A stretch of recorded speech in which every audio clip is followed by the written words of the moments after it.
TDP office కోసం ప్రయత్నం చేసిన స్థలంలో పార్కును ఏర్పాటు చేయడం సంతోషంగా ఉందన్నారు కడప ఎంపీ అవినాష్ రెడ్డి.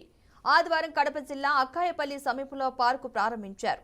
ఈ సందర్భంగా మాట్లాడిన ఎంపీ అవినాష్ రెడ్డి కడప సిటీ చాలా అభివృద్ధి చెందిందని తెలిపారు. 2 ఏళ్లలో కుళాయి లేని ఇల్లు ఉండదన్నారు.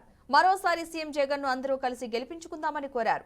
ఎంపీతో పాటు డిప్యూటీ సీఎం అంజద్ బాషా, కడప మేయర్ సురేష్ బాబు, కమలాపురం ఎమ్మెల్యే రవీంద్రనాథ్ రెడ్డిలు ఈ కార్యక్రమంలో పాల్గొన్నారు.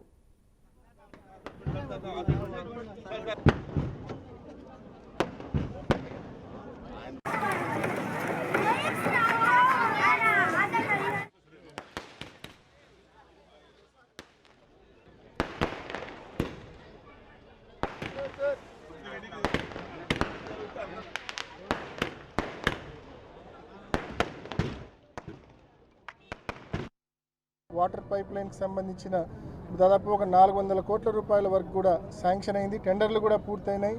ఆ పనులు కూడా ప్రారంభమవుతాయి. 2 సంవత్సరాల్లో మరి ప్రతి ఇంటికి కూడా ట్యాప్డ్ వాటర్ ఇచ్చే కార్యక్రమం కూడా జరుగుతుంది. ఈ పనులు ఏదైతే ప్రారంభించామో, బ్యూటిఫికేషన్ వర్క్స్ పార్క్ ఏదైతే ప్రారంభించామో, గతంలో తెలుగుదేశం ప్రభుత్వం ఉన్నప్పుడు తెలుగుదేశం పార్టీ కార్యాలయం ఇక్కడ నిర్మించుకునే ప్రయత్నం చేశారు. దీనికి కావాల్సిన జీవోలు ఇచ్చారు.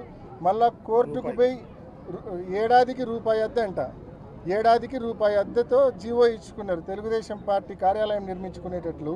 మరి దేవుడి దయ వలన అప్పట్లో ఆ జీవో స్థానిక కార్పొరేటర్ సురేష్ గారు, అదేవిధంగా మేయర్ సురేష్ బాబన్న వీళ్ళందరూ కూడా కోర్టుకెళ్ళి కోర్టులో ఆ జీవోను రద్దు చేయించి ఇవాళ మన ప్రభుత్వంలో ఇక్కడ బాగా సుందరమైన ఒక పార్క్ నిర్మించి ఈ డివిజన్ ప్రజానీకానికి మరి అంకితం చేయడం జరిగింది.